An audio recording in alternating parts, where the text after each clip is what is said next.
Good evening, my name is Sharan Goodspeed Keaton, founder and artistic director for DVA Productions. We are excited to be performing Wasabia by Wendy Herlich tonight. My cast consists of Jen PK, J.R. Bradford, Nikki Washington, yes. Kalia Jones, Ricky Jones, yes. And Sharan Goodspeed Keaton. We hope you all will enjoy. Thank you.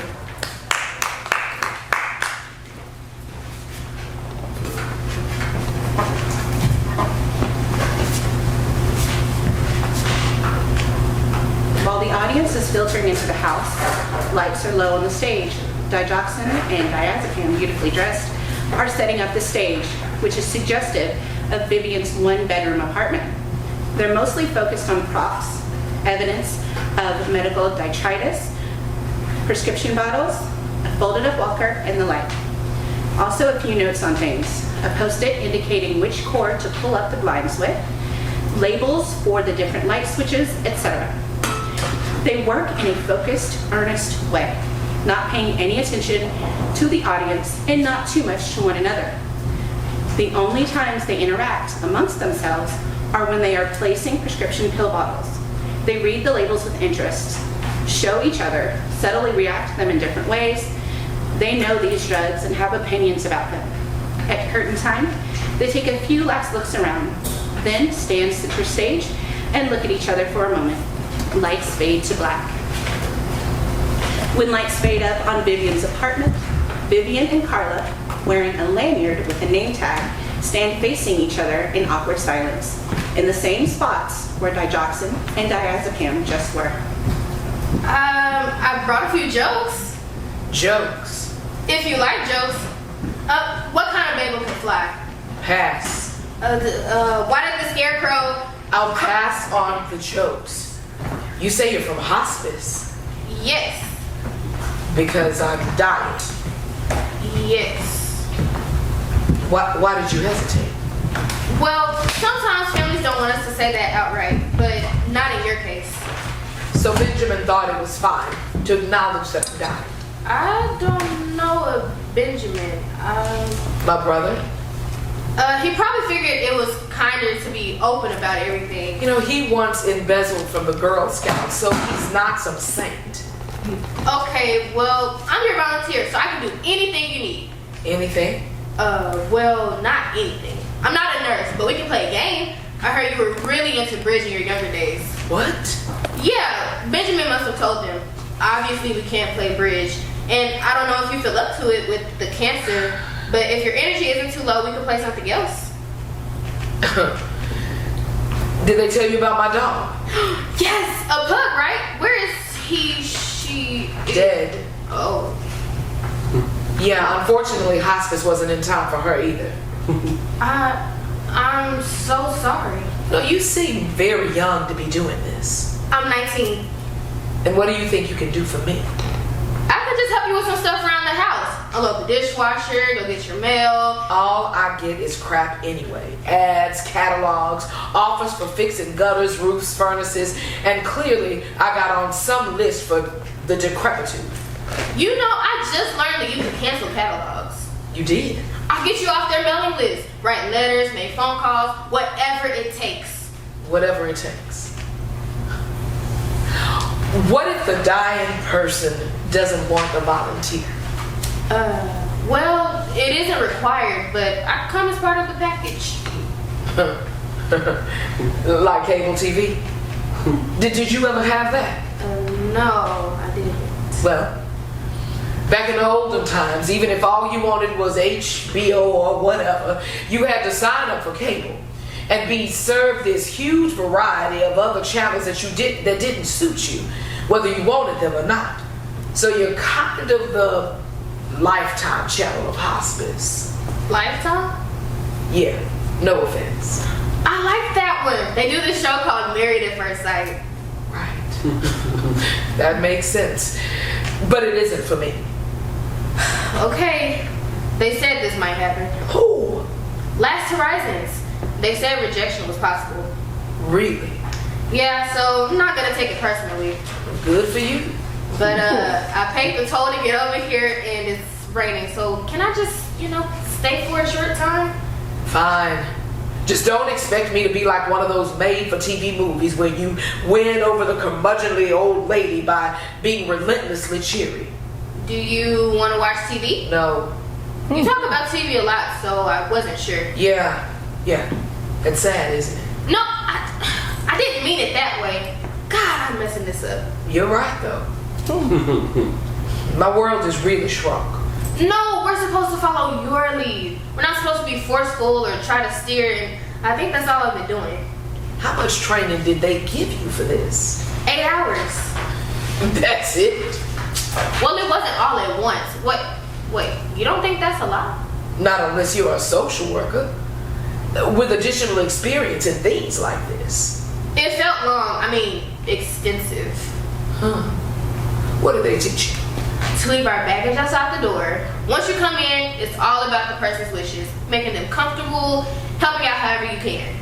Letting them make the decisions. Yeah, whatever you need to feel better right now. Help with housework, look at old photos, even just sitting. You know what I miss? Running on a treadmill. Really? See that treadmill? Yeah, do you want me to help you walk on it? Can you turn it on? Sure, where's the switch? Carla starts hitting buttons and knobs. I never remember those kinds of things anymore. I can make a poster for it. Okay. It turns on, moving so slowly that it's difficult for her to walk on it. Do you want to come over and I help you get on?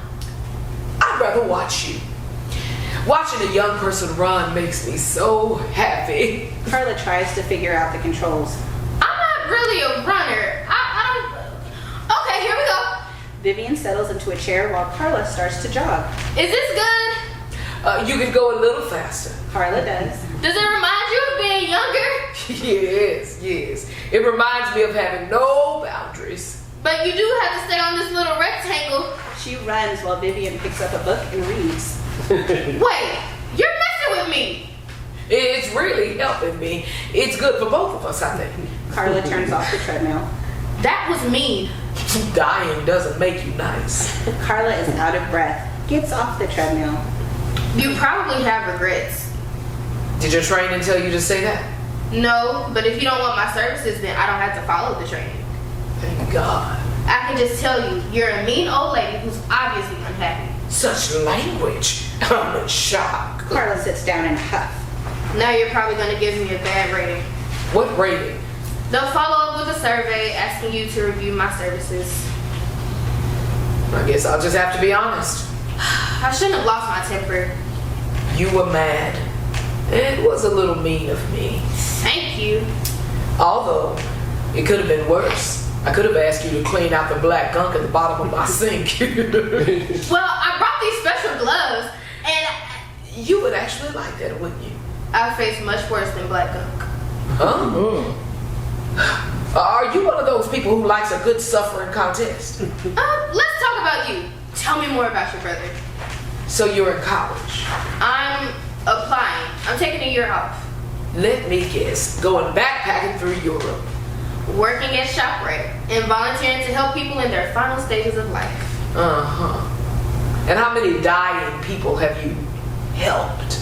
Well, 2.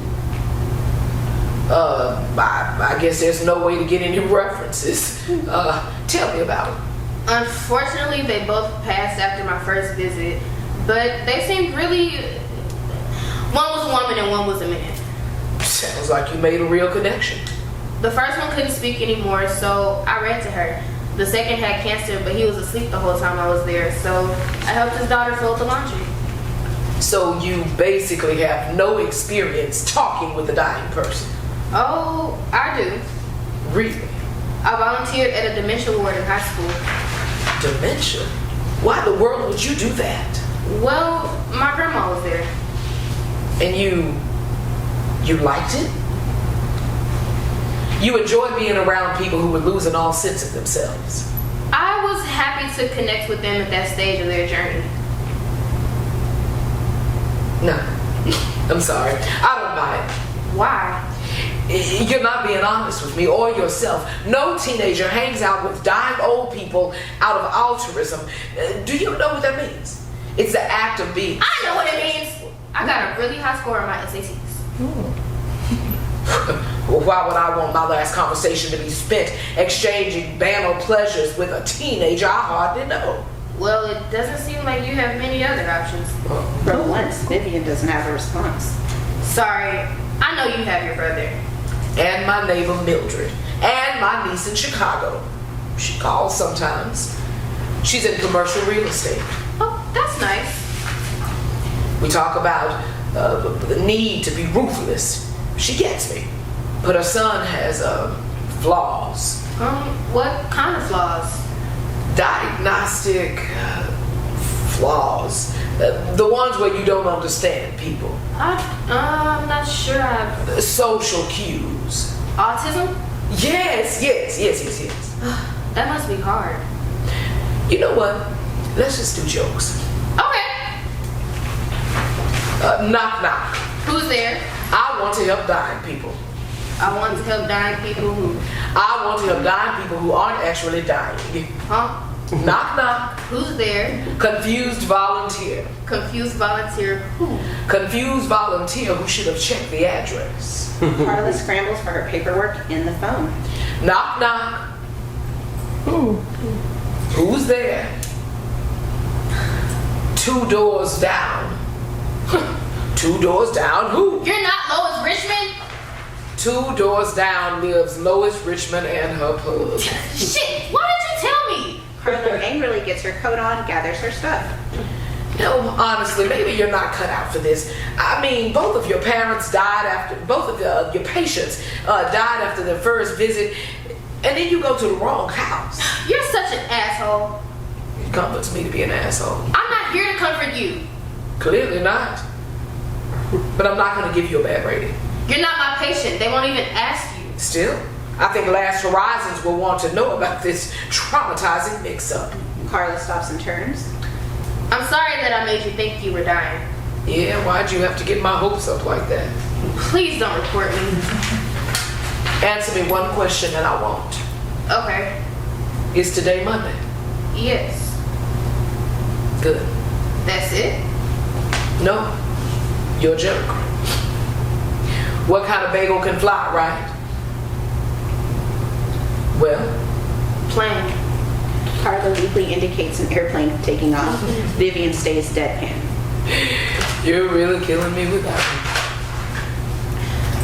Digoxin and diazepam, or Valium, address the audience. Still beautifully dressed, but with a few added accessories and their makeup and hair done, they look like celebrities at an event. Hi. We couldn't help but notice that you've been thinking of us a lot. We're the D's, as in DMA. She's digoxin. Actually, I go by Di. No pun intended. And I am diazepam, or Valium. But I go by Val, since she's already using D. There are others. Mo, Amy, who's the one that does the anti-nausea? Oh, yeah. But we're the stars. We're the ones who really finish you off. She's heart-stopping. True. And he'll take your breath away. Stop. It's that simple. Feels quite natural. I love nature. Me too. Nature's just so Soothing. ooh, efficient. Nothing goes to waste and things just happen when they're supposed to. The seeds sprout, the leaves shed. When a tree falls down, it doesn't care if it makes a sound. Sound is overrated. The tree also doesn't care if it takes years to rot from inside before it falls down. Falling down is actually underrated. I like to say I'm informed by nature, but not bound by its laws. And I like to say, you are not a tree. Anyway, we don't have to sell you. Our work speaks for itself. They strike a pose and freeze. When they unfreeze and speak, their tone is one of genuine concern. We're your last best friends. We kick pain in the teeth. We banish fear forever. You can count on us. We hear muffled rhythmic groaning coming from next door as Vivian flips channels on her TV. She has some difficulty finding the show she's looking for, pushing the wrong buttons. Oh, come on. She finally locates what she wants and pushes play. It's porn. She fast forwards a bit to a heavy sex scene, then turns it up loud, then louder, then really loud. After a moment, she takes off one shoe and throws it. It hits the wall. She takes off the other and does the same thing. She checks out the front window, startled to discover Carla standing on the porch. She opens the door and Carla stands awkwardly frozen with mail in one hand and a box under her arm.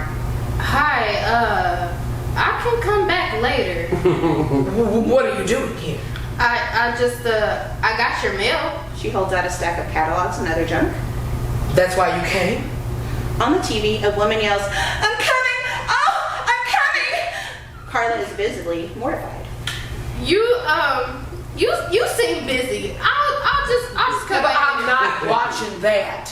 Vivian turns off the TV. The muffled groaning from next door has stopped. I mean, it's okay. You know, But I really wasn't. whatever you like to do on your I time. do it to the neighbor. I don't need to know. She's fucking someone. Okay. She's often at it really loudly. Uh-huh. I thought this was Yeah. We're all old people in this complex. that's what I was Old people bone each other, you know. I don't mind. So you just came to bring me all this junk mail?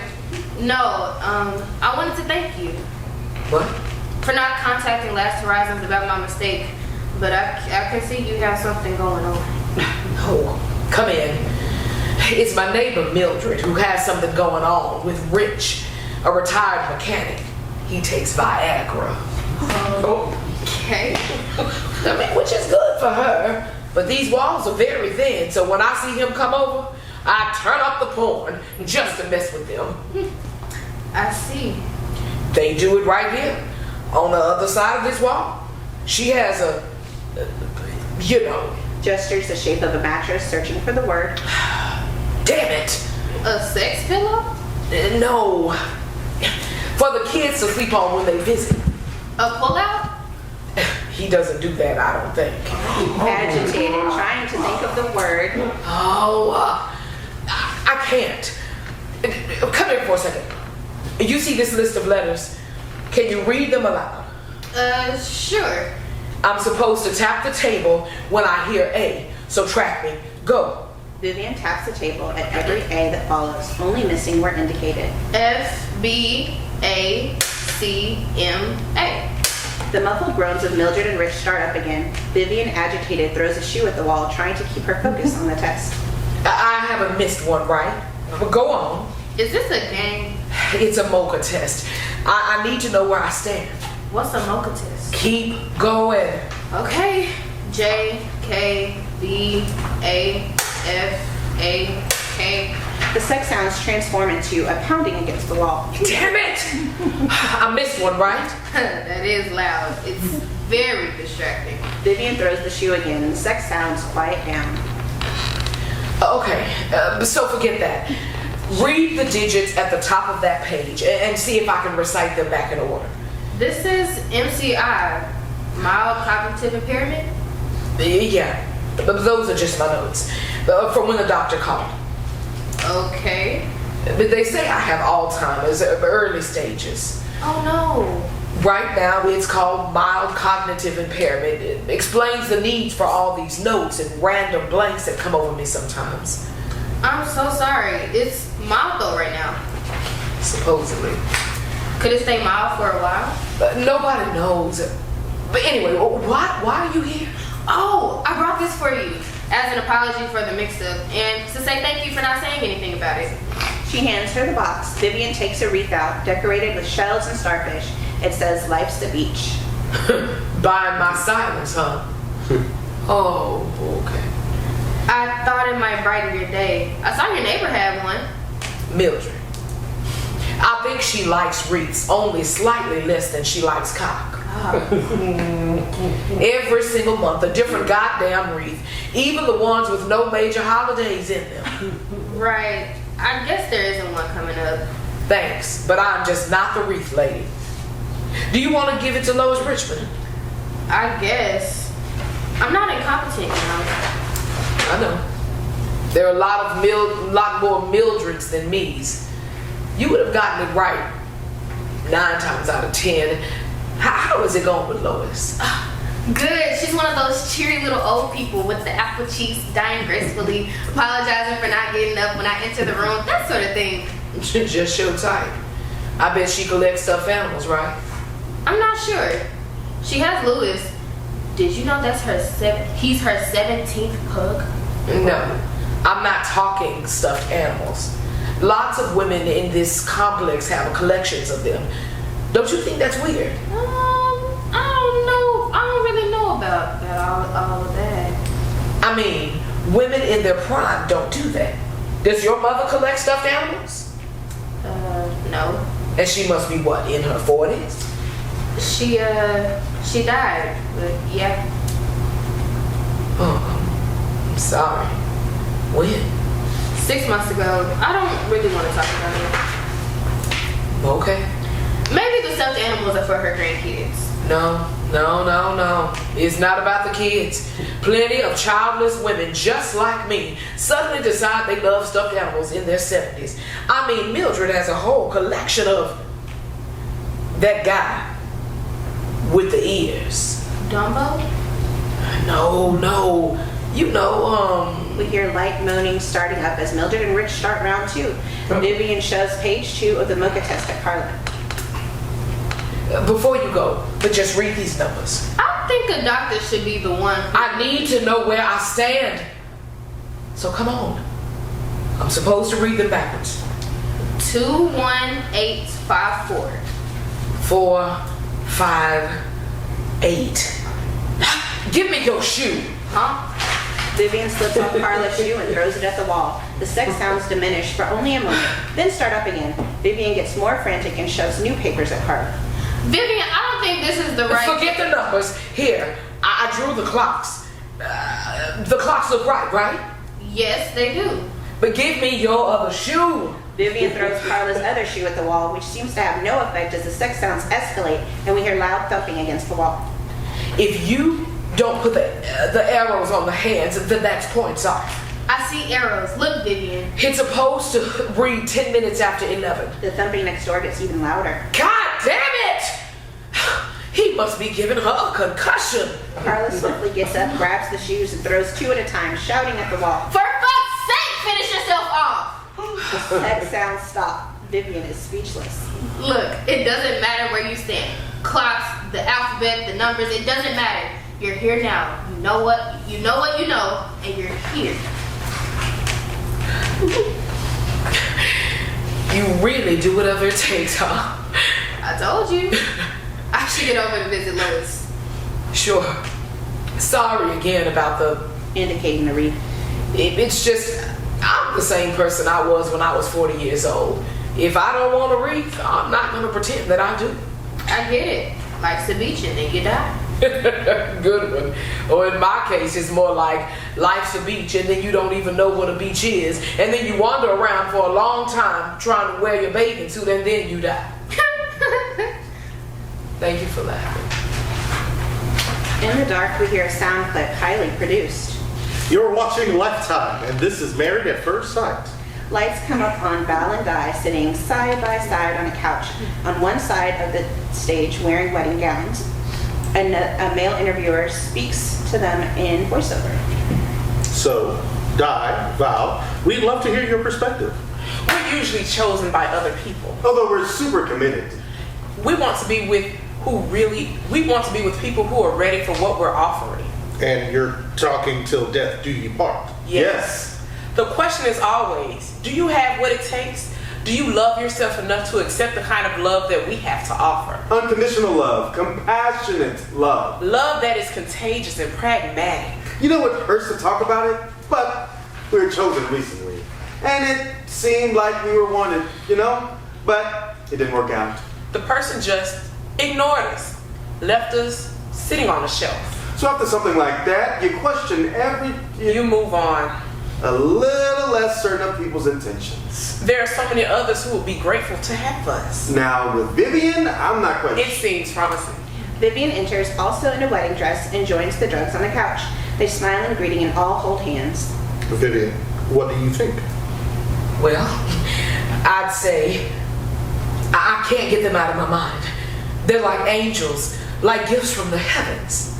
The drugs smile, Val blushes. With them, I just get to be myself, you know?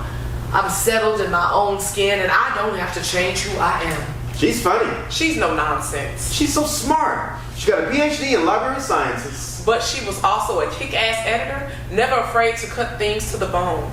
And Vivian, you found love before, right? You've been married? Was I married? Yes, twice. Was I in love? Different answer. So, you mean you weren't in love with your husband? Yes, that's what I'm saying. He must have been hired at first sight. But you regret ending up alone at 75? But the problem is not. The problem is that we're conditioned to conflate love and commitment. And love is relative, right? I mean, you could think you're in it, but then later on you realize that you were just in love with a concept. And you turn to your left and there was this boy, man in philosophy class, and you're talking and thinking in all the new ways, and all that fresh thinking makes you fall for him. And that's what's gotten me going. It's always got me going, thinking and learning. And you could accuse me of being in my own head, but then you underestimate my history of sexual gymnastics. So anyway, we're going deep into epistemology and metaphysics, and before you know it, we're sneaking out of the dorms and scrambling up to Seaholm Hill in the middle of the night and getting pine needles inside of our clothes and bits of bark up our butts. It was a lot better than it sounds. I wouldn't trade those times for anything. The mistakes was making a lifetime of commitment to them. Making a lifetime commitment out of the shape of branches against the sky. We didn't make it 3 years. So after that, I went back to school. And eventually at a friend's party, I met an introverted man. And I mistook that stoicism for wisdom, for depth and thoughtfulness, when really it was kind of withholding. Both love and commitment were hard with withholders. Now Eddie, I never married him, but he was the best one. We'd walk around feeling, he was a walker like me. We'd wander into weird galleries and landmark buildings that had connection to history, and because of him, to this day, nothing gets me more excited than an old dusty meeting house. Now that was love. No formal commitment. Regrets or not, I'm here now, demented and single. The drugs laugh lovingly. Music of high-stakes anticipation underscores the moment. Well, as you know, this is decision day, and now is the moment of truth. Vivian, Val, and Di, are you going to commit to each other? Vivian, Val, and Di take a manufactured pause. Di looking stoic, Val looking at Vivian, Vivian looking inscrutable. It's a definite yes. The music becomes rousing as they share a group hug. Vivian does a trust fall into the drug's arms. When she stands again, she turns, throws her bouquet into the audience. Nobody catches it. Nobody ever wants to catch that. Val and Di toss confetti into the air, and Vivian stands there enchanted as it rains down on her. Blackout. The lights come up on Vivian in her living room. She's cut out messages from the junk mail she's received. Act soon. Your time is running out. Final reminder, etc. And is taping them to the walls. Also on the wall is the Life's a Beach wreath, and with "and then you die" written below it. She seems agitated. The doorbell rings. She walks over and picks up the phone. Hello? The doorbell rings again, and she realizes her mistake. Oh, God damn it. She answers the door. Carla bursts in, upset, carrying a very large shopping bag. Hi, it's me, Carla from hospice. Carla from hospice. Man, fuck them. She storms across the room and slumps into the couch angrily. Vivian just waits for an explanation. They kicked me out. Who? Last Horizons. Why? Did you kill somebody?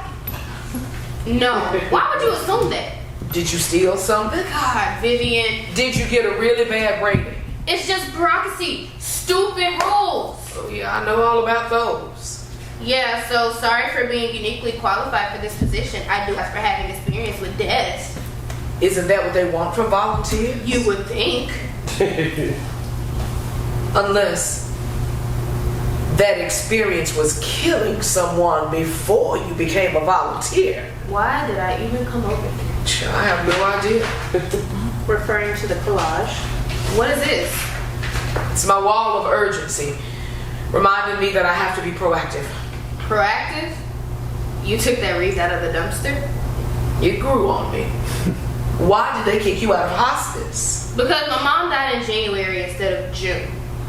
Is that something that should make sense to me? Stupid fucking Lois. You shouldn't do this to a demented person. Oh, sorry. My mom died 6 months ago, and you're not allowed to volunteer until a whole year after a loved one dies. Well, that's a dumb rule. I know! We were having this nice conversation about Lois's dogs and how she hopes she'll be reunited with them when she dies. Scintillating. And she says, have you ever lost a pet? And I said, no, I never had any. And she says, oh, death is hard. One day you'll see. And I bit my tongue because I have restraint. I know that it's not about us during these visits, but then she is the one. She asked me point blank, has anyone you know ever died? And I answered simply, yes, my mom. And she says, oh, you poor dear, and starts to ask me all these questions about it, and I felt safe in sharing, even though I don't normally talk about it. And then I guess she went and narked on me. She did? Yeah, and the feedback, the survey she wrote in the comment box, that she thought it was so special that I was doing this in such a short time after my mom's death, so they dug into it and now I'm blacklisted. Oh, I'm sorry. Aren't there any other hospices in the city? Yeah, but they told me they share information. I'm basically banned from any dying people within 90 miles. Well, I'm dying. I mean, I know, not quickly enough, but aren't you banned from me? Thanks. Look, there's got to be someone else actively dying in this complex. So now you're trying to look me up. You could get on that internet service where they put furniture together for people. I don't think hospice is really a task rabbit thing. I mean, sometimes you got to think outside the box. Is it true that she's trying to pull the plug on herself? Who, Lois? You mean suicide? Medically assisted dying is the term. It's completely legal in this region. Mildred said she heard Lois was pursuing it. I don't think so. She's pretty religious. It must be hard, being in painful decline completely alone. Well, she has a nephew. He seems pretty useless, but he's been coming every other day. I think it's a failure to launch situation. Failure to what? You know, it's a firework metaphor. Instead of becoming a functional adult, they just sputter around. Well, anyway, we'll find someone new for you. Maybe you can walk around and talk to some people. Vivian goes up to the front window and peeks out. I can't just... Hospice isn't something you offer door to door. You're a rebel now, Carla. Embrace it. Ooh, someone's walking around Lois's yard. Carla joins her at the window. They both eagerly crane their necks to see better. That's the nephew, Brody. He's going into the shed. Ugh. He said he wanted to grow some special plants in there, and I'm the one who's banned. She can't bear to look, stalks away from the window. It looks like he's getting the lawnmower. Better not let me mow the lawn. I might start stopping for the grass. So you came over here after you found out you were banished. I was so mad, I went to Goodwill. Sometimes thrift stores call me. And then I saw some shoes that are perfect for you. Shoes? Carla walks over to the large tote bag and pulls out 3 pairs of very worn, heavy shoes and boots, all with mud soles. Vivian clearly thinks they're hideous as hell. You were actually closer with the wreath. They're for throwing at your wall when your neighbor, you know. She picks one up, feels the weight in her palm. Good work, Carla. These are perfect. I'm guessing you're still mad. Yeah, I am. I should be around dying people right now. It's all I can think about anyway, and nobody else wants to talk about death. What about a therapist? Oh, please. Dr. Sable, she's patronizing, and one time I caught her falling asleep when I was talking. Oof. What about a support group? I want to be proactive, not just sit around and whine. Old school. But that doesn't mean I want to ignore that it happened. Problem is, when I tell most people I get blank looks that they give me oh, I'm so sorry, with nothing behind the words, and then quickly changed the subject. I know exactly what you mean. People will do anything to avert the topic. Anyway, it's a dumb rule. I mean, people who originally lost someone are in the practice of helping, of not flinching, of not being crowded by death, and I'm young, and everyone knows that old people like young energy. It chills them. Your mom was really lucky to have you. Carla starts to speak but stops herself, frustrated. It's okay. I'm not gonna ban you for being mad. She didn't want to burden me. Sounds like love. She honestly didn't seem to want me around too much at the end. We had this hospice volunteer, Wanda. She was cool. She was kind to me. She did whatever my mom wanted, but my mom's attention was so limited by then. And she looked forward to Wanda's visits. She'd ask when she was coming, and my mom always suggested that I go out. She said she wanted me to enjoy my last year of high school, as if. Sure, cropping these photos of the wrestling team in the yearbook club is totally making me forget that my mom lost controls of her bowel this morning. Yeah, this basketball game is way more important than being with the person who birthed me on her last ever March 24th. She thought that I should go to prom. The fucking prom with my friends Marty and Shar. Just single, the three of us, and have a good time. I mean, Marty and I weren't even talking anymore, and Shar had just come out and was talking to Lindsay McIntosh. She had no idea what was going on, and she never asked. Maybe she was in too much pain. That's what I thought at first. But when Wanda came, she seemed to perk up somehow, and I had all sorts of questions. I probably sound terrible. No, you don't. It's just, I had such little time left with her. And here she was asking Wanda, a woman she just met, how her family was doing. Her son in the military, and her daughter who was like a newspaper writer or something. Two people she's never even met in her life. Spending the little energy she had laughing about Wanda's ex-husband named Mitch Mitchell, haha, hilarious. Eating the cookies Wanda had made, but when I offered to make dinner, she said we should order in because she was too nauseous to eat anyway. So then Wanda had some kind of family emergency and stopped coming, and maybe it was a coincidence, but it just seemed like after that was when she really started to fail. She stopped talking and couldn't smile anymore, and the nurses started giving her more and more drugs to help her cope with the pain, which made her super groggy, and I knew I was losing her. I tried to do some of the things Wanda would do, like tell jokes she looked up on the internet and get popsicles, but she died at 4:07 a.m. Vivian puts her hand on Carla's arm, doesn't look away, doesn't speak, just emits empathy. You were right there when it happened? No, she waited to die while I was in the shower. I always wonder about her last conscious moment. I wonder about that too. The last conscious moment. You know how I imagine it? How? Sometimes when I can't fall asleep and my mind is racing, I imagine my brain as a place of business, like a shop, just a storefront. There's a counter, a half-glass door with a shade that can be pulled down over the window. It's spare, but the lights are blazing, and inside my shop brain, the customers have all left. But I'm working after hours, moving around, doing business, and when I can't sleep, I tell my conscience, the shopkeeper, it's time to close for the night. You know I have a lot to do, but not now. And I imagine that the shop thinker putting the last couple of things away, turning off the lights, putting on their coat, walking out the front door, and with my consciousness gone, I'm left in the empty shop brain, still and silent. Just the room tone, no movement, that's it. There will be no more thinking tonight. And it works. It helps me fall asleep. So I wonder if the last conscious moment of life could be like that. Your mind having one last day in the shop before it closes. I don't know. Now with Alzheimer's, I feel like I could be wandering around in the shop for years not knowing what's going on. Just taking money in and out of the cash register, unsure of what it is, squeegeeing nonsensical lines on a packing slip, pacing the room, not knowing how to open the door to get out. But for your mom, it couldn't have been that way. A decision to stop, locking up, Shade on the door moving for a few minutes, footsteps fade, and that's it. The space is settling into that lovely silence. The silence that says, it's enough. Time to start working so hard. Time to stop working so hard. Just walk on out and call it a day. Carla nods, tears up, but there's no awkwardness.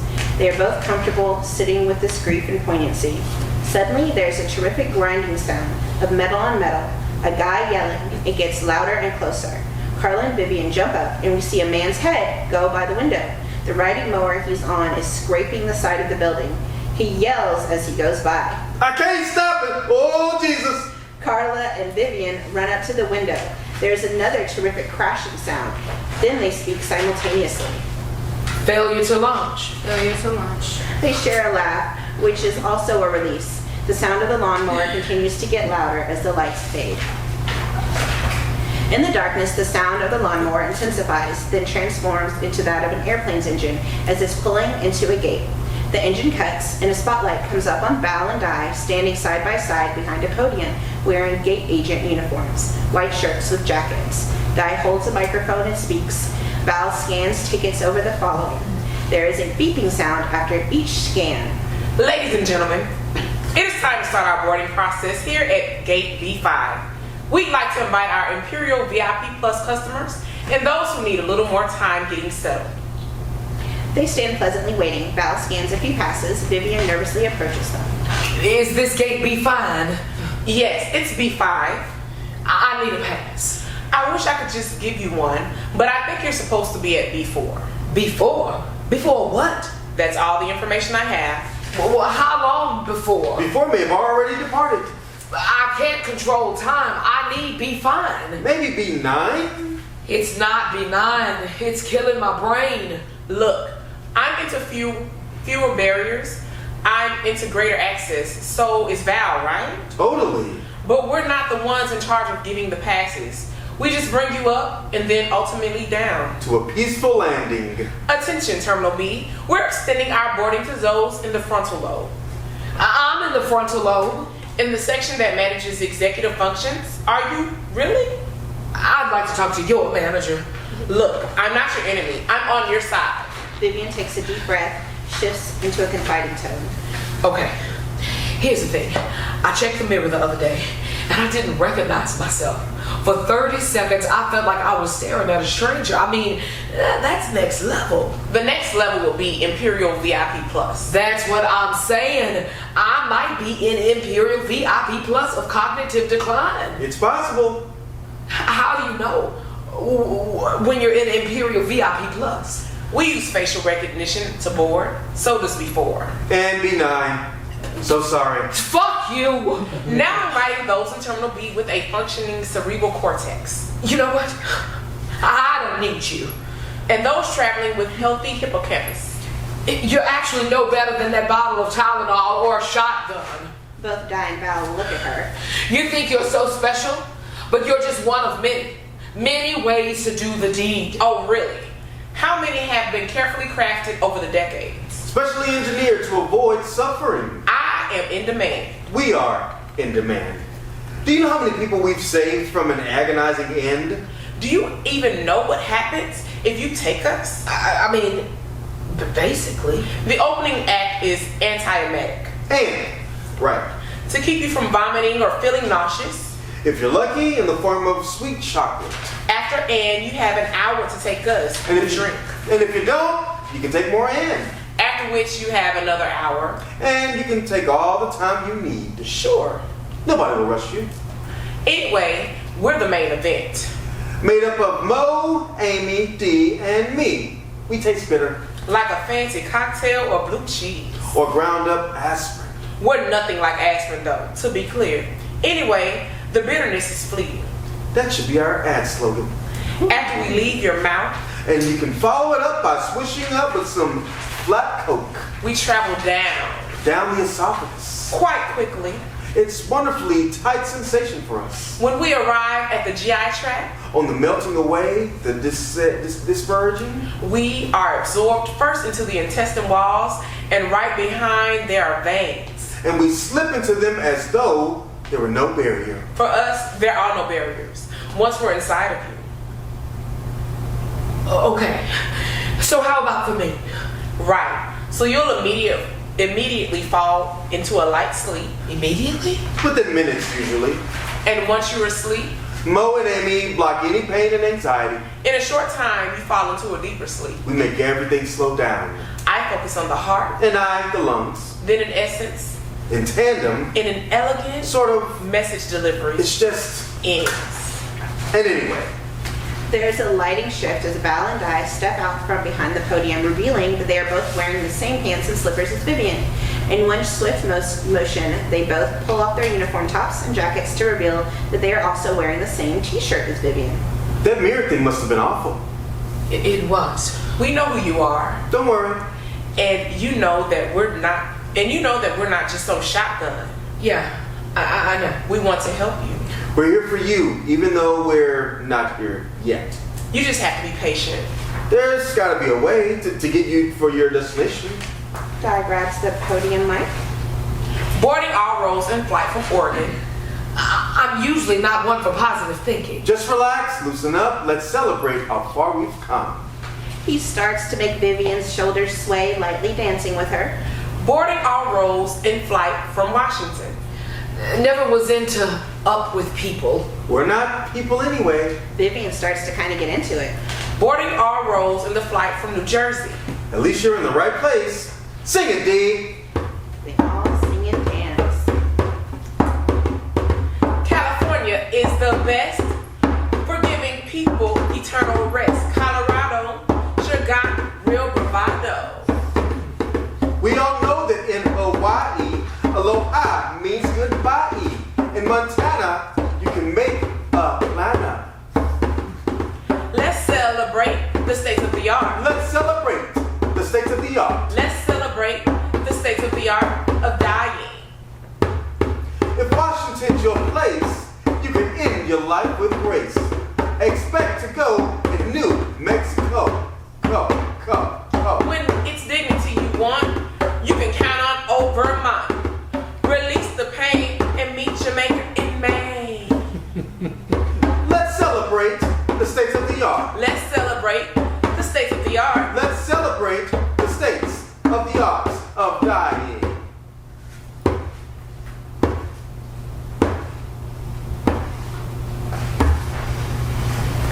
End your run in Oregon and go to Jersey if you choose to be done. And there's a place we can't forget. Where the heart of politics is set, DC may not be a state yet. but it's a great spot to see your last sunset. Let's celebrate. The states of the art. Let's celebrate. The states of the art. Let's celebrate. The states of the art of dying. Black out. Lights up on Vivian's living room. The wall collage with urgent messages has grown. Carla and Vivian stand facing the shared wall with Mildred. Muffled sex sounds are coming from the other side. Porn is playing on Vivian's TV at a low volume. The armchair has been moved against the wall, and Carla is standing in front of it. Vivian has the remote control in her hand. Ready? Carla nods. Vivian turns the volume way up, and Carla begins banging the chair into the wall. Vivian throws the Lug-soled shoes and boots that Carla brought over in scene 5. After a few moments, Vivian cues Carla. Oh, yes! Yes!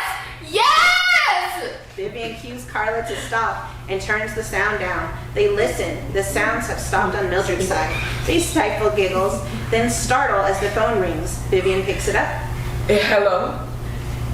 Yes, I have a visitor. She's helping me feel more comfortable. Everything is fine. How about for you? Have you finished rearranging your living room? Carla's beside herself as she tries to keep quiet.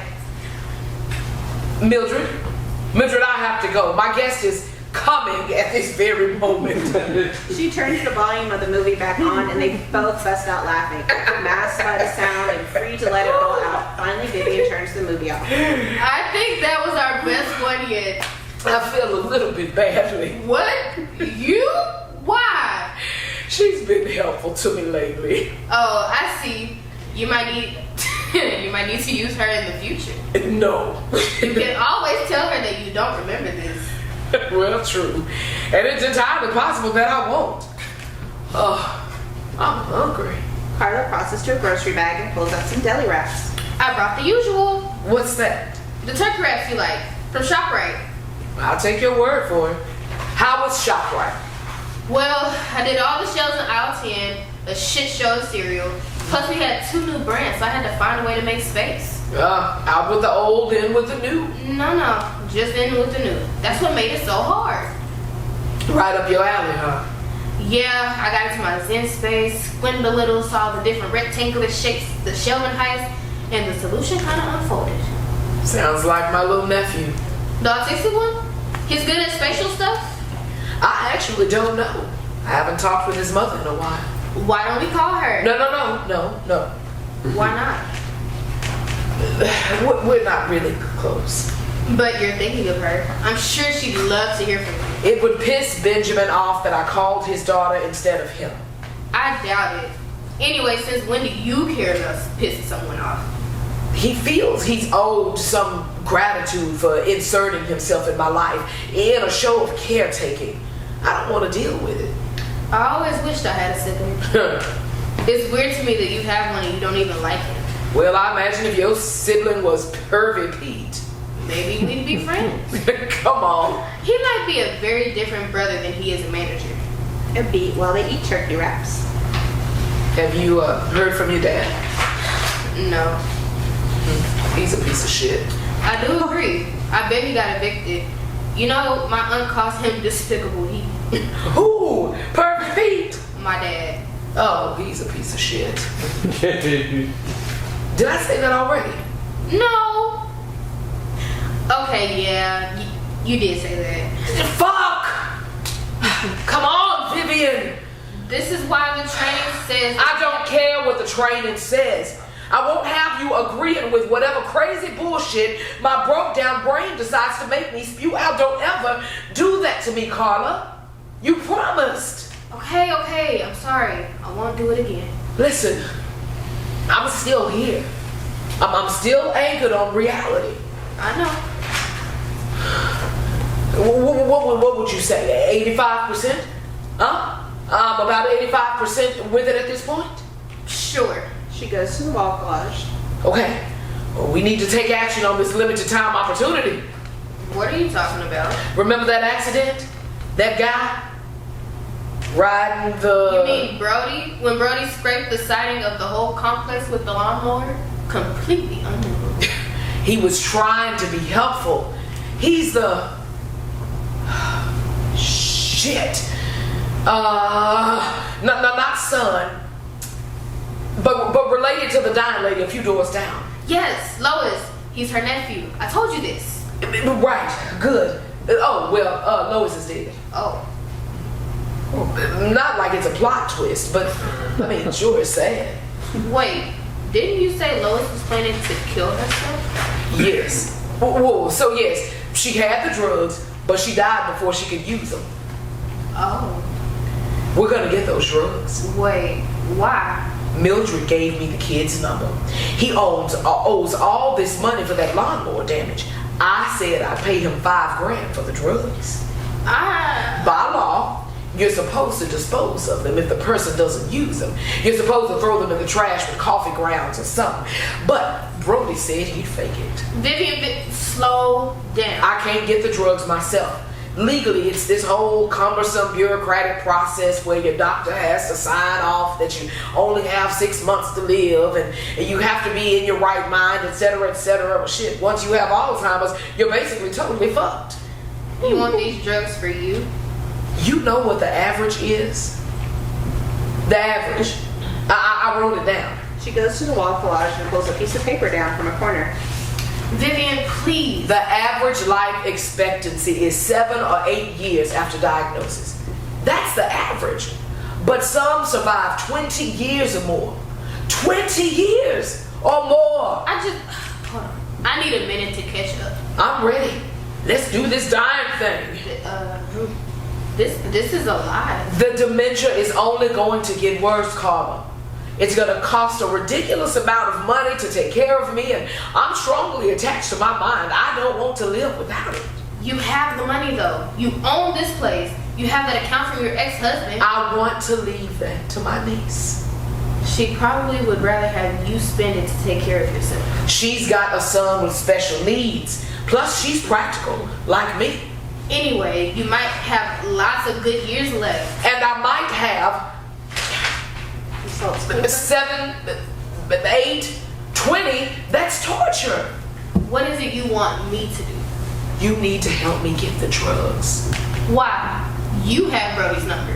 Right, well, he's all jumpy about this. He's worried about this new law that, since technically it's frowned upon. Frowned upon is a crime.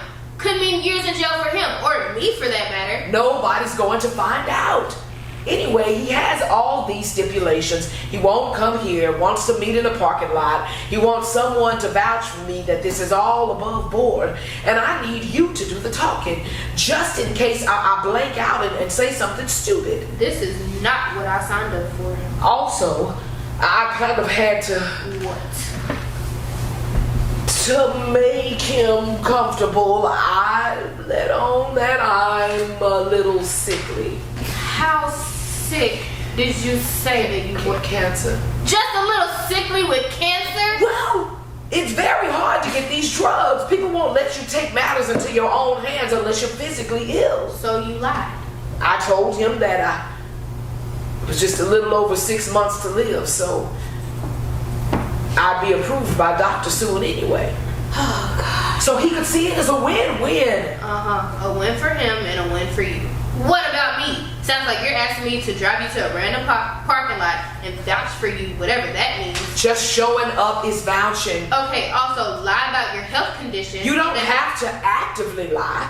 It can be more like a lie by omission. Risk prosecution. The risk is minimal. Okay, great. Minimal risk of prosecution. And then what? Actually just kill you? I can take the drugs myself. Oh, well that's a relief. You know this is a moral issue. You're not making this easy. Oh my God, you are so self-centered. Well, I can say the same about you.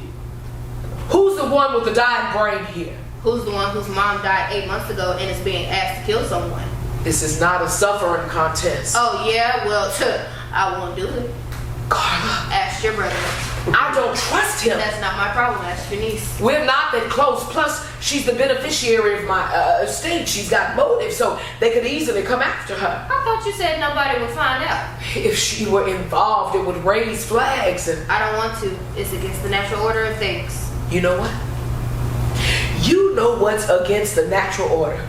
Letting people go on, keeping the body going, even when it's signaling, I'm done. Your body isn't signaling though. It's perfectly healthy. Oh, you don't count the brain as a body part?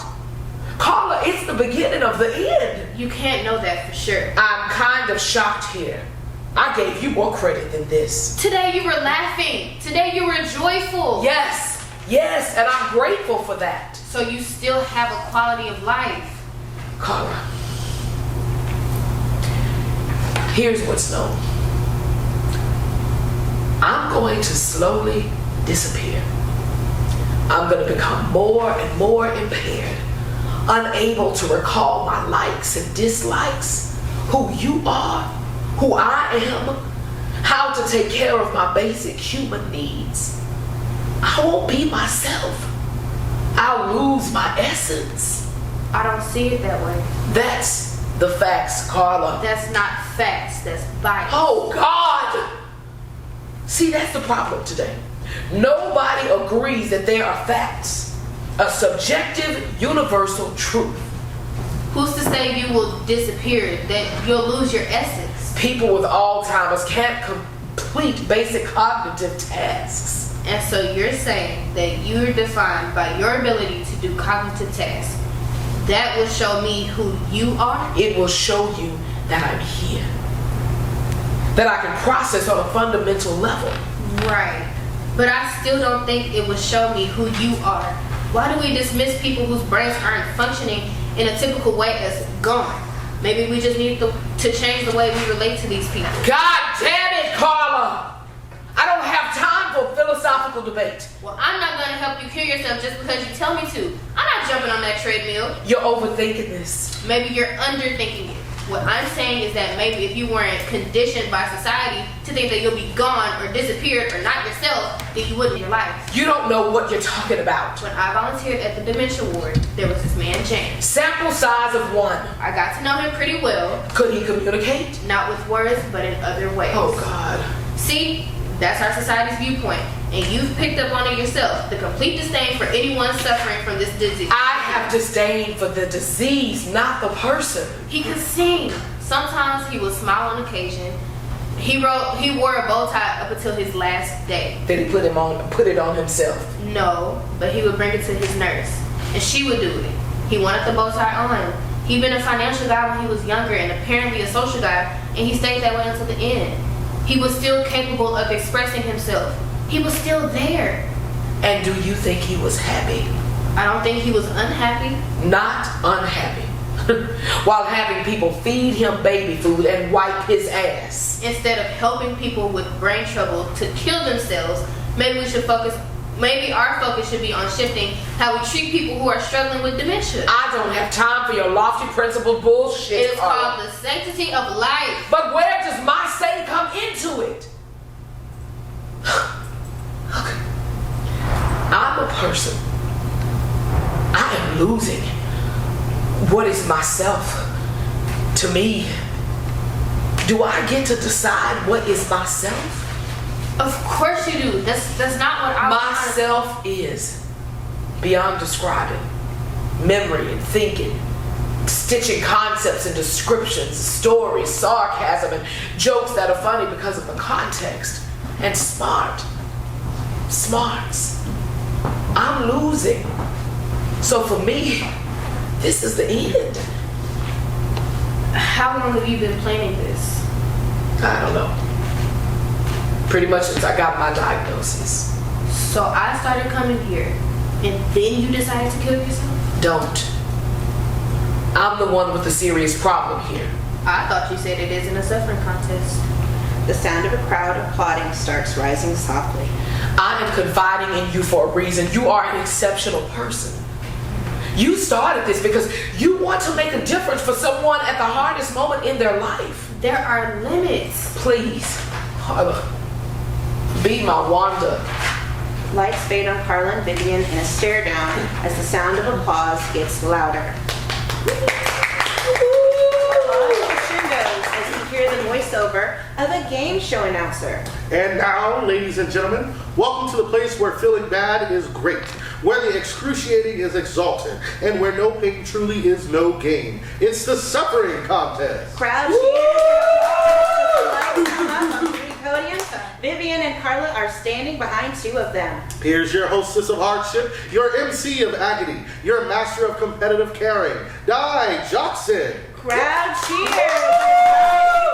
Dressed like a game show host. In red suit and chunky glasses, she waves and interacts with the audience before taking her place behind the center podium. Thank you. Wow, what a welcome. Pointing to someone in the audience. I'm guessing you have no life. Trying to find a shred of joy, right? But you, having social anxiety, you're experiencing fight or flight at this very moment. Am I right?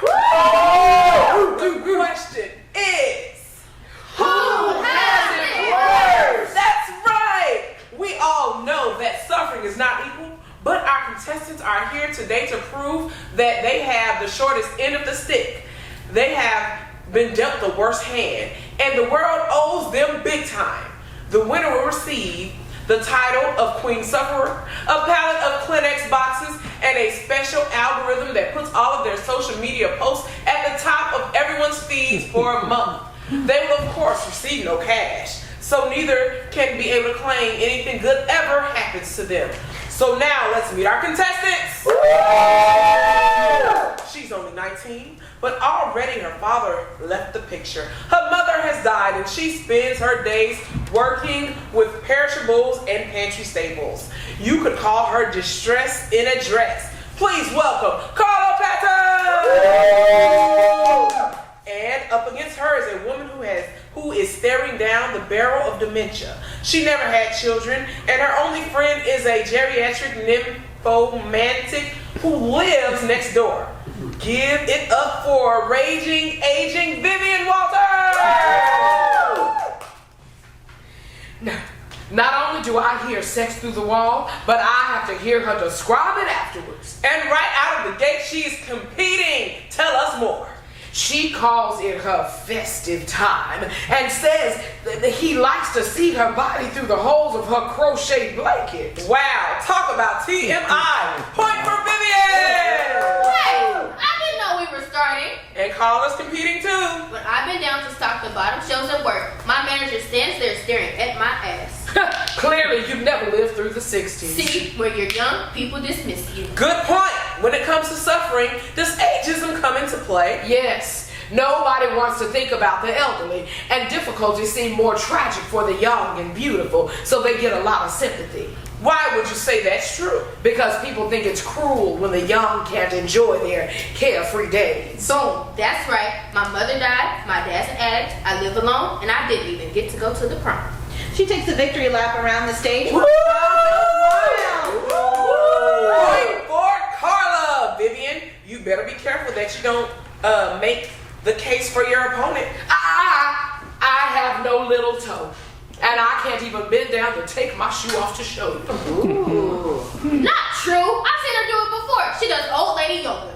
Vivian, tell us how you lost the toe. I cut it off myself when I was a prisoner of war. This is the perfect time to remind our audience of the suffering contest rules. Lying is acceptable as long as it is done convincingly and it is plausible. Now, Vivian, which war were you a prisoner of? My marriage. I've never heard about this before. One night, we had a fight because he wanted us to go to the department dinner, and I didn't feel well.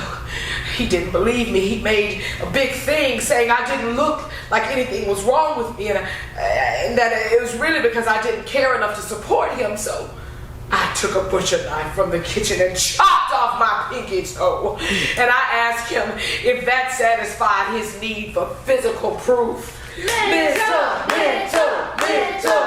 Sounds like that to me. Ladies and gentlemen, we all know that here on the Suffering Contest, when someone starts to describe pain that involves psychological dysfunction, a challenge is put on the table. Carla, you must meet the mental challenge for 2 points. Can you share a story of anguish that involves some form of mental illness? I had an eating disorder. Lying. She's a terrible liar. But plausible. Unfortunately, too plausible. I'd say 98% of the women in this audience have had an eating disorder, so we're going to need you to go a little deeper to meet this mental challenge. Okay. Sometimes I think my mom's in the room with me.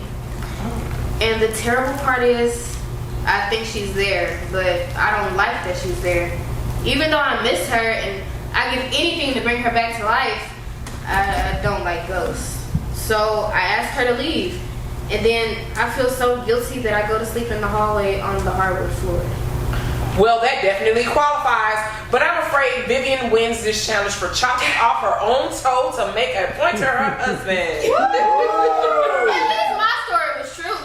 So let's check out the scoreboard. Looks like Vivian's in the lead with 3 points, and Carla got 1 point. Let's move into our next round. I just want to say that I am not on social media. Whoa! You just eliminated a major source of suffering from your experience. I'm on it, even though it makes me feel bad. Point for Carla! I mean, the grand prize for this is getting your story to be seen on social media. That's right.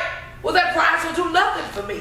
Nobody knows I suffer, and nobody will because I don't have a platform. Well stated, Vivian. Carla? I would argue that having social media doesn't guarantee sympathy. You have to create the right post. What if I win the prize, but feel I have to post myself doing a dance challenge or looking sexy at my dentist appointment? And if I keep it all bottled up inside, that is true suffering. Woo! Carla, I'd give you a point except you use that phrase, what if? Not declarative enough. But because it's a what if, it's likely to come true for me because our expectations have a direct impact on our behavior, and the knowledge I will do this because I think it might make me suffer more makes it even more neurotic. Mental. Carla, you definitely earned a point there. And on top of it, you have dropped a mental challenge. All right, okay. Have you ever eaten wasabi peas? Yeah. They sting, they bite, the fumes go up into your sinuses and melt everything in their way. Vivian, this is a mental challenge, not a physical one. That's how I always think of my Alzheimer's progression. Right now, these proteins are forming tangles and covering my neurons like the wasabi coating. Viciously spicy glob that's overpowering my delicate pea neurons one by one. And now, anytime I forget the name of something, which happens many times a day, I'm wondering, is this the tipping point? How much longer will I be capable of rational thought? Well, that is a literal description of a mental illness. But it's not just that. Imagine knowing that you're going to lose your mind, your memories, your sense of self, and you have to decide when is the time, the exact right moment to do the deed. When your number's up, when it's time for the big adios, when to breathe your last dearly departed, bite the dust, buy the farm, kick the bucket, meet your maker, breathe your last, crow, clark, bite the dust, buy the farm, kick the butt, give up the ghost, breathe your last, breathe your last. You, Vivian, are our winner. Congratulations! But I didn't even have a chance to really prove my point. Unfortunately, our time is up, and it sounds like so is hers. Fine, you win. It's an unenviable position, and thank you. Carla, you may have seen your mother die before your very eyes, but there's nothing that beats deciding your own mortality or cutting off your own pinky toe. You know, she's actually afraid of suffering. That's why she's really Thank you for playing, Carla. Every winner needs a loser. Woo! Transition to Brody standing on a bare stage smoking a cigarette. Suggestion is of an empty parking lot along the side of a highway between Motel 6 and a Popeye's chicken place. We hear the sound of passing traffic. Throughout the scene, Val and Di lurk and wander in the background, dressed like prostitutes. Brody is leaning against an industrial metal storage box. On it sits a paper shopping bag from Discount Drug Mart Pharmacy. He has binoculars hanging from his neck and seems anxious, looking alternately from his phone to the highway. Carla enters from the direction he hasn't been looking in. Hi, Brody. Oh, God. Sorry. I didn't see you there. Carla, right? Yeah, we had to park on the other side, so Can that we way. first just, for security, do the two-factor authentication thingy? So I texted you a photo. Yeah. How many stoplights were in that photo? Stoplights? Yeah. It was a photo of 2 kittens, so 0 stoplights, I guess. That checks out. Great. How does that is the Two-factor authentication. Helps me know that you are who you say you are. But you've met me before. Barely. I saw you from the side in my aunt's dining room. Plus, you had a ponytail. You look like a whole different person. I'm not taking any risk here. Okay, but I thought the stoplights were more about filtering bots online. Sure. Yeah. You can't be too careful these days. So, is that the taco? I don't think taco was the last one I told you. The pasta primavera? Sorry, there were so many voicemails. The birthday cake. Yes, it was birthday cake. Good job. I thought that was a better, throws the scent off more. He looks at the bag and starts to curse, but stops himself. I shouldn't have used the shopping bag. What was I thinking? Carla stares blankly. He surreptitiously points at the word drug. Maybe the quicker we get through this, the better. Yeah, so, where's the lady? It's gonna take her a while to get over here. Oh, man. It's just that there's no security cameras on this side where the cars can't get in. So I thought it would be the safest place. She'll make it. I believe in her, even when she doesn't believe in herself. He looks off stage toward Vivian. I believe her too. She looks like she's in bad shape. I mean, she's moving so slowly. Well, you know, she's old. A lot older than you and I. Right. I believe in helping older people. You and I have that in common. You're, what, 24? 19. Ah, solid Gen Z, like me. I'm 24, so pretty close to you. Still within the same case of beard. He waits for a smile, but gets no response from Carla. Should we go over there and help her? I think she wants to show you that she's making an effort. Can I get a smoke? Sure, happy to share. Hands her the cig and lighter. It sounds like she's lived a full life, from what she says. Oh yeah, she's full of it. Full of life. But now she's declining. And she's gonna die anyway, really soon, right? Her doctors think so? I try not to think about it. You know, I don't believe in guilt. No? I mean, if you do stuff right, even if you boost a car once, but you learn from it, and like, you're honest with the military and everybody else, then like, you have nothing to be guilty about. The military? Yeah, I'm not a fan of blood, but I kind of forgot until I was halfway through boot camp, so I told them right away.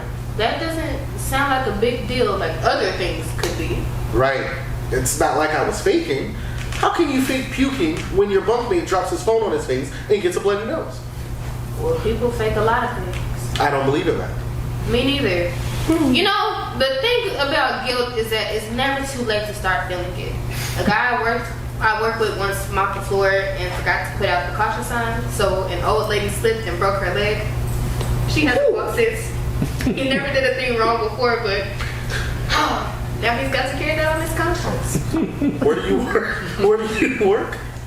Grocery store. Oh, do they have perks? Like give you like dented cans to take home? No. Or if they're going to expire? No, we actually donate those cans to food banks. Really?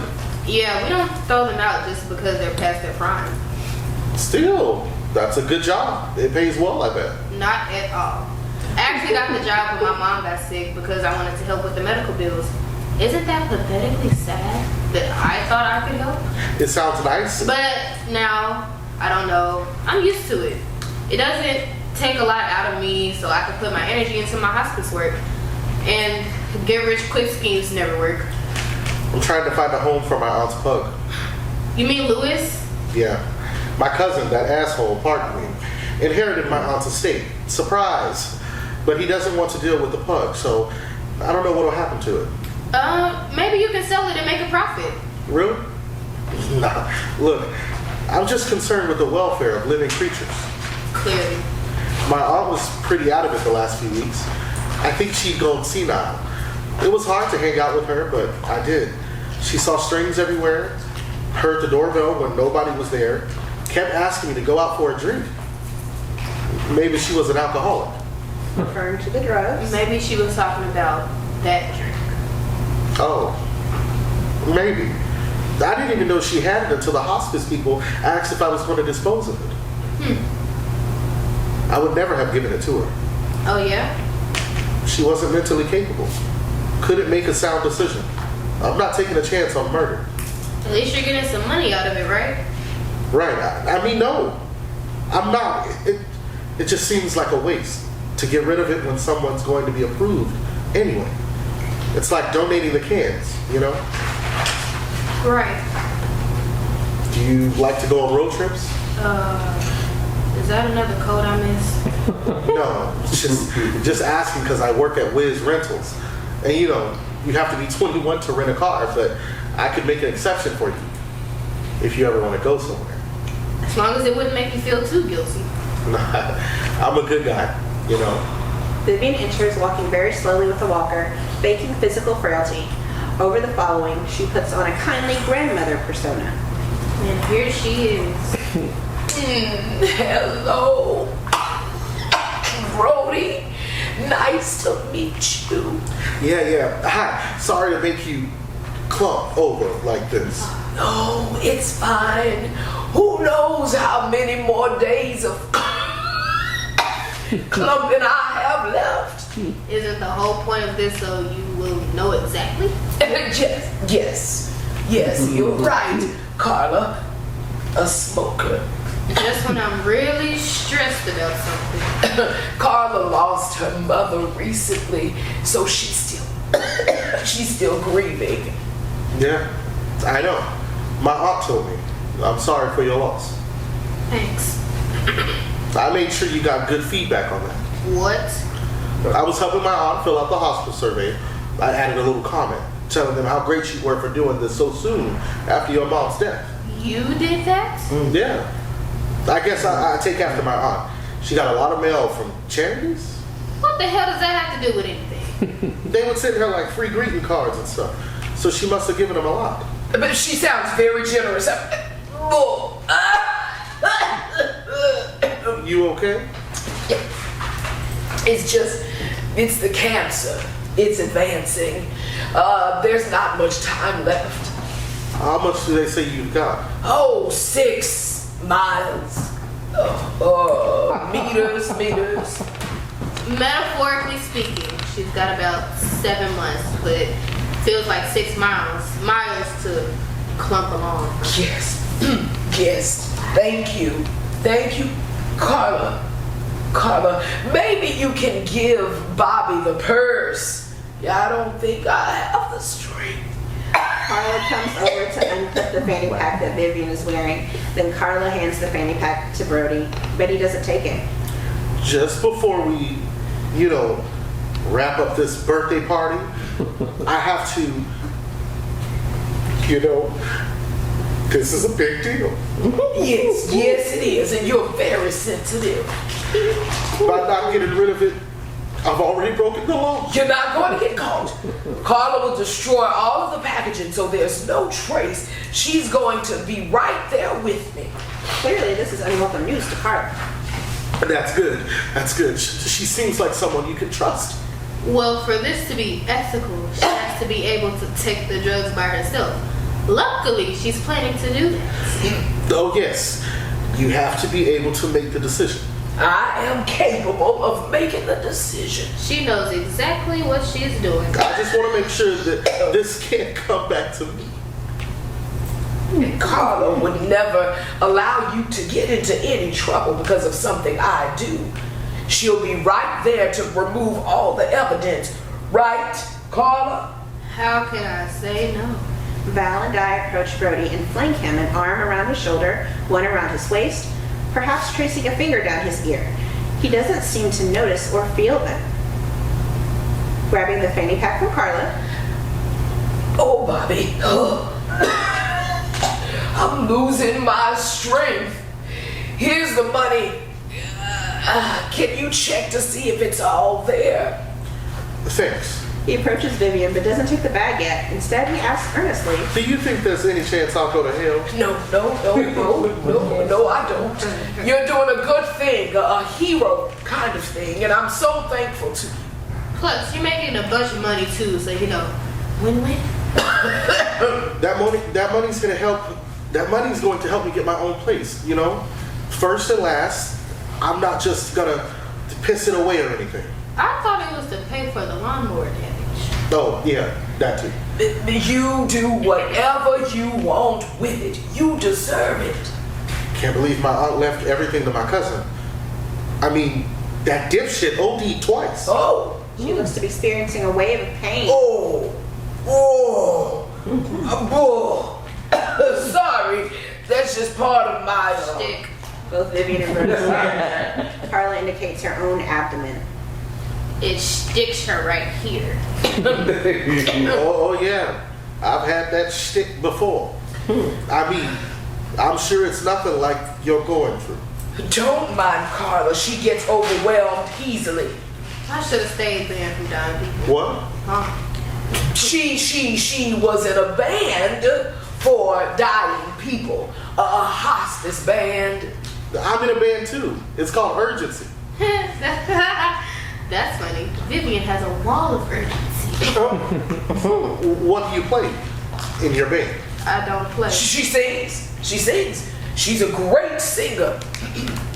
But I never get to write the songs. Me neither. Reed's always coming in like, let's try this jam. I wrote it on the toilet. And I'm like, TMI, dude. I do know. You feel like you're just spewing out shit. That's funny. Yeah. That's it. Listen, Bobby. It's Brody. Brody. along my last leg here. Even though you're walking away with a bag of money, I truly feel like I'm the lucky one. Go ahead and count it. Just one last question. Are you cool with this? Why does that matter? I mean, since she doesn't have any kids, she told me you're like a daughter to her. It's her choice. She fully supports my decision. She seems pissed though. Of course, nobody wants anybody to die. No, but it's God's will, right? Right. Right. Right.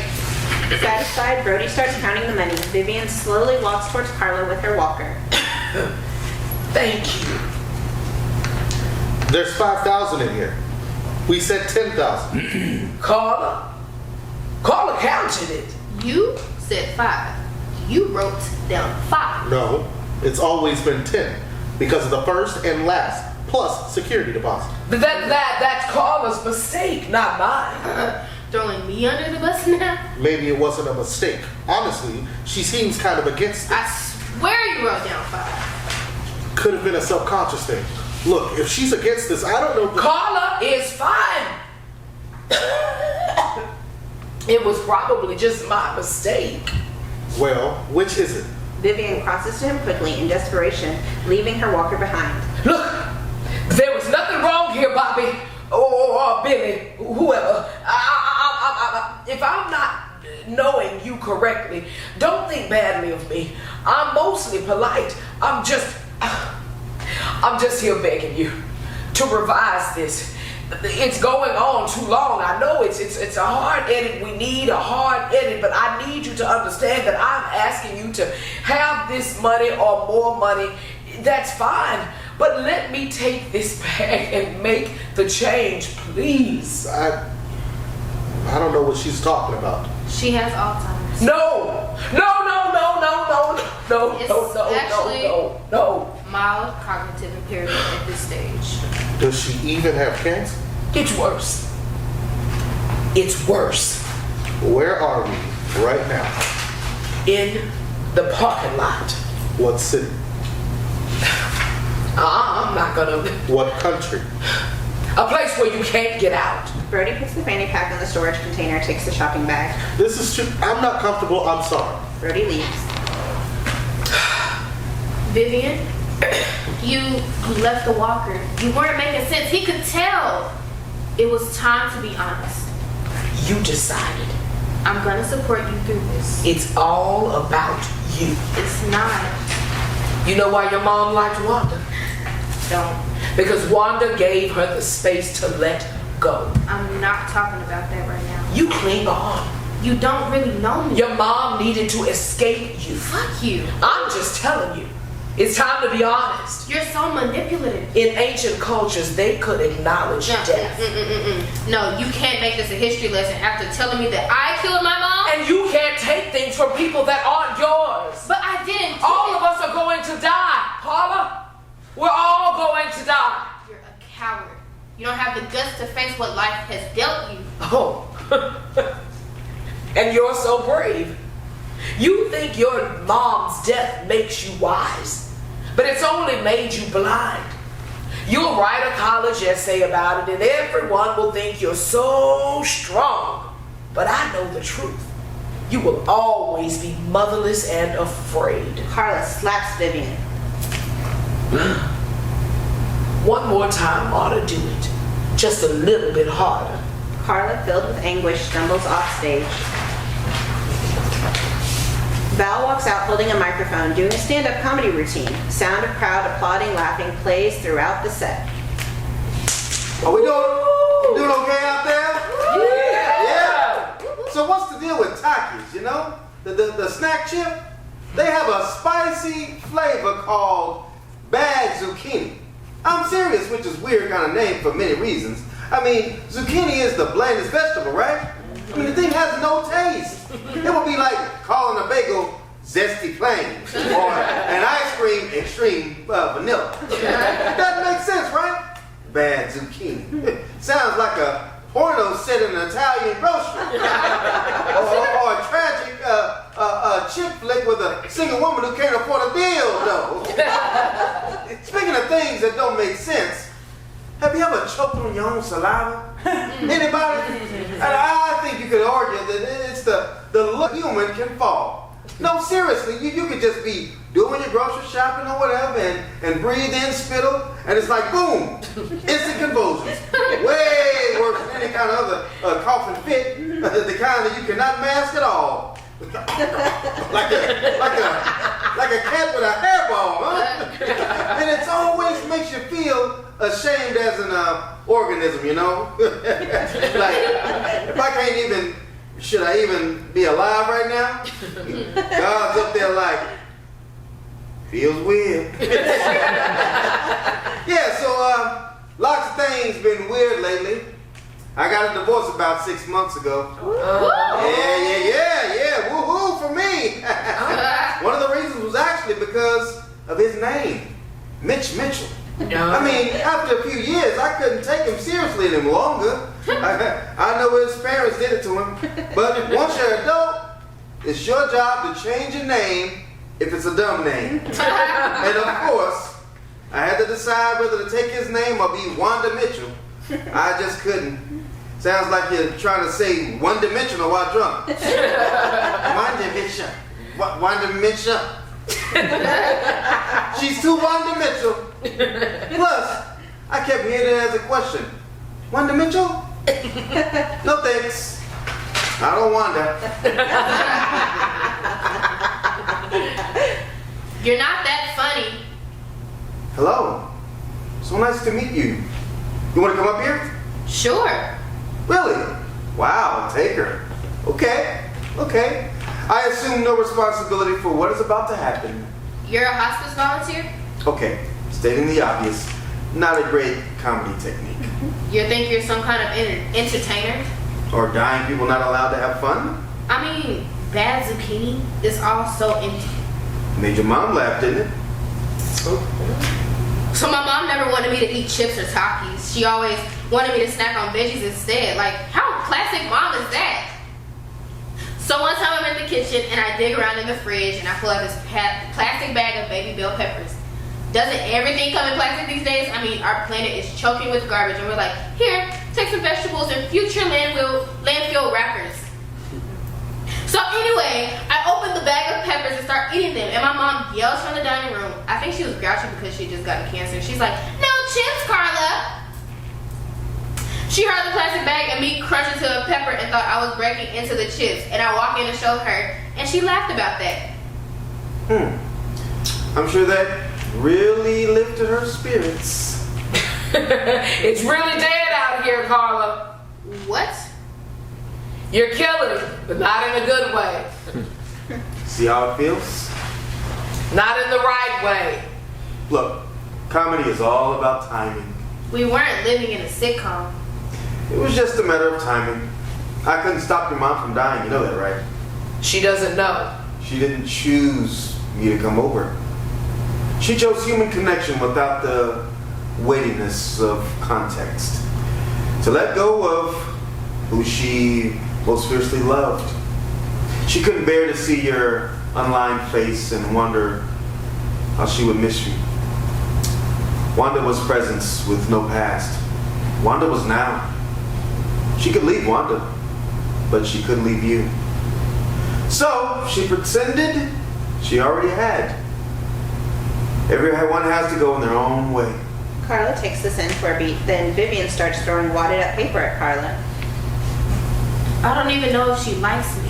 I do like you, She might have been playing me this whole time. even though you're bombing. Timing is everything, and you showed up at the right time. Carla opens up one of the wadded papers, revealing that it's a hand-drawn clock. I see the arrows. Oh, thank God. So, can I finish my set? Carla nods and leaves. Wanda speaks to Vivian. I know why you wanted to get that lethal cocktail, Why? so you wouldn't have to pay the 2-drink minimum. Blackout. In the dark, we hear the quiet sound of a sitcom complete with laugh track. Lights start coming up slowly. We see that the sitcom is playing softly on Vivian's television. We also hear muffled sounds of Mildred having sex. Vivian stands holding the shoes, facing Mildred's wall. She's glazed and confused, doesn't know what to do with the shoes. She looks to the TV, turns up the volume of the sitcom, looks at the shoes, sits down, and begins to put them on. The apartment is in disarray, with old plates and some garbage clutter. Now that the lights are on full, we can see that the wall of urgency has grown. Handwritten notes and letters to herself have joined the junk mail messages and are spreading in every direction. The doorbell rings, followed by a pounding at the door. Vivian! Vivian, open up! Vivian looks over her shoulder, then back again. Listen, I'm sorry. Let me in. No move from Vivian. I have something I think you'll like. No move from Vivian. Am I banned now? Are you banning me? No move from Vivian. I'm coming no matter what. Did you hear that, Mildred? I'm coming right now. Vivian smiles. Off stage, we hear the shattering of glass as Carla breaks the side window of the front door. Vivian jumps up and heads for the door. Carla appears carrying the mailbox. What the hell? Sorry, I had to get in. You have to pay for that damage. I will. I really will. You wouldn't answer the door. I've been trying to call you. You wouldn't spare me from suffering. I don't have anything else to say to you. I know. You're a first class bitch. I have the drugs, okay? I met with Brody in here. She hands the discount drug mart shopping bag to Vivian. The word drug has been scratched out with a black pen. Val and Di appear. They are dressed in non-identical spa uniforms, which also have the effect of looking futuristic, like a white symmetrical button-up top and leggings. Over the following, they attend to Vivian, massaging her shoulders, taking her shoes off, and massaging her feet and hands. Vivian takes the bag, looks gratefully at Carla, half holding and half shaking her hand. It was like next level vouching. It took me forever to convince him that you've been committed to this decision for months. He almost made me take a home lie detector test. Why he has one, I have no idea. I'm thirsty. I'll get water. Crossing to a case of water bottles sitting on the desk. What happened here, Vivian? I mean, this mess is just... Everything's a mess. Did Benjamin come by? If he saw this, he'd put me in a constitution. So, he didn't come? He called. Okay, that's good. So did you guys chat? I hung up on him. He was being a nosy prick. Referring to the bag. Let's have a drink. Listen, I know you want this and I want to help you, so I told Benjamin about your plan. Vivian takes this in. I found his number here, so I called him and told him that you didn't want him here for it, but he just wants to see you before... Val or Di has taken off Vivian's shoes. She picks up one swiftly and throws it at Carla. Carla ducks. I just couldn't in good conscience just let you... Vivian throws the other shoe at Carla. Carla picks it up and throws it back. Look, I don't know who you think I am. Sometimes I sit on my writing deck, binging cigarettes one by one till I feel like I'm gonna puke, just staring at the overgrown yard as though the bleached plastic lawn chairs are gonna tell me something. You were right. I'm just motherless and afraid. Just a stupid teenager who's been through some shit. So if you want me to be your death doula or whatever you call it, I need to do it this way. I respect your sense that it's time for you, so I brought your taco. And Benjamin's coming, and soon you'll have peace. Oh God.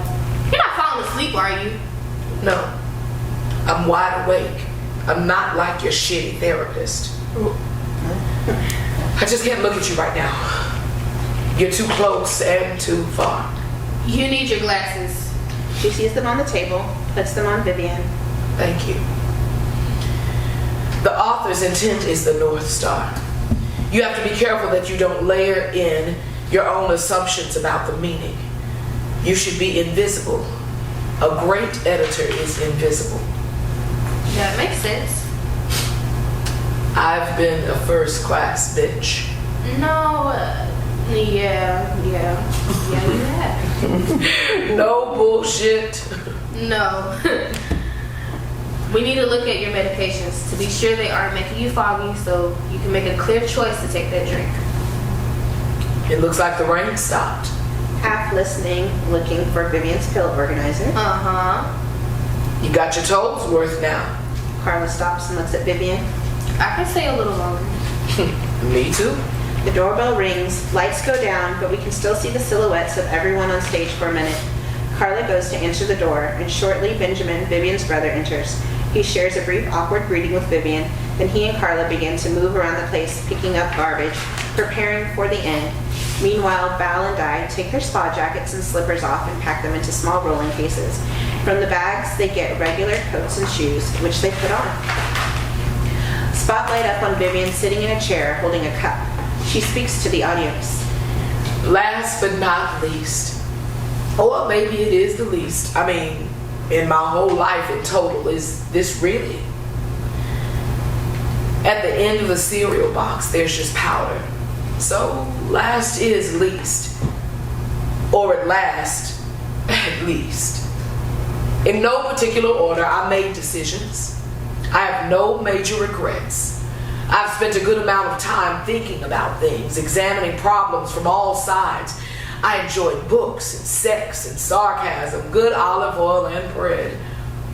I did not enjoy the intellectually lazy pudding, injustice, and plastic waste. I loved people thoughtfully, good people. Mostly, many loved me too. Just because you didn't see it doesn't mean it wasn't true. Everything I did was deliberate, even the mistakes. No, cut that. No, step that. You know you're done when anything you say would just seem like bullshit. She holds the cup out to the audience as if in a toast, then lowers the cup and looks at it intently. Spotlight goes out. Now changed with their suitcases close at hand, Val and I speak to the audience. Okay, so can we get the cups passed around? I don't think Everyone's ready for their drink, right? they're not here to. It's just Vivian.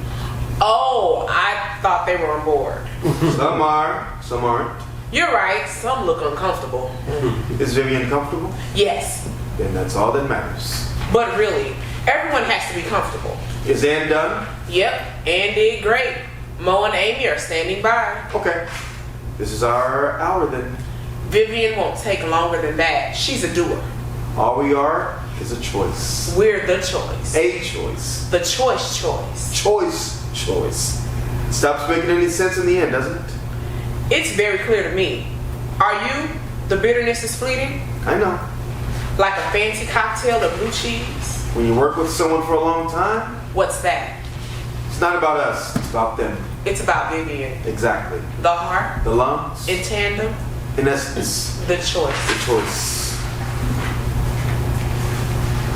Lights up on Wiz Rentals Car Rental. Val and I grab their bags and become customers standing at the counter with their backs to us. Brody is helping them. Collision damage insurance is definitely a good choice. I mean, you just never know, right? I had a thing with a lawnmower once. It wasn't good. Carla walks in wearing the Lug-soled shoes. Brody sees her and is simultaneously pleased and concerned. So, here's your keys. Should be parked in spot 45, around the building and back towards the corner of the lot. The customers loiter a moment, take out their phones, consult over something, while Brody crosses to Carla, feigning he doesn't know her. Hi, may I help you? Yes, I hope it's okay that I came this late.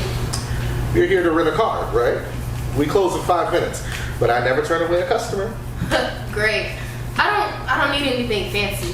Val and Guy, as the customers exit. You're not trying to flee the country, are you?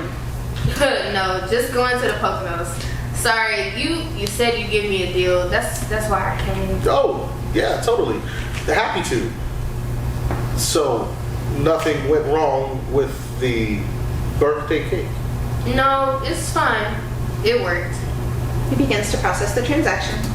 Well, I'd say you deserve a vacation. It's just for the weekend. I'm going with my friend Shar to her family place.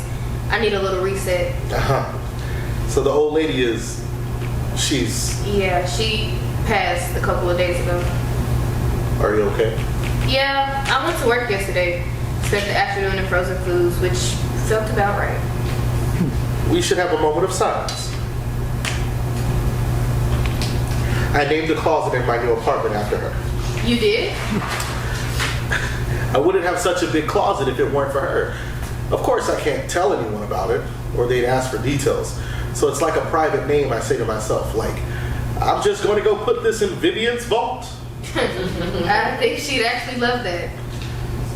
You want to put Shar on as a driver? No, I'll drive. So the brother was there for him? Benjamin? Yep. I can't believe you saw someone die. She actually did it when we were out of the room. She said she wasn't ready yet, so I went to the bathroom. She asked Benjamin to get her will from a box in her closet. When we got back, she slugged the whole thing. Maybe that's good. In terms of getting into any trouble, you can say you weren't there when she died. I wonder if she was still mad at me. I know she didn't want Benjamin there. Maybe she waited until I was gone because she was angry. Isn't that an expression? Like you shouldn't go to sleep angry? Yeah, probably not a great way to die. I didn't mean, I doubt she was mad. You got her what she wanted. She wanted to die on her own terms. Yeah, but did she really get to do that? Going the way she wanted? I mean, we don't always get exactly what we want, We hear a right? small whimper from behind the counter. I adopted Lewis. He didn't have anybody else. You're a good guy, Brody.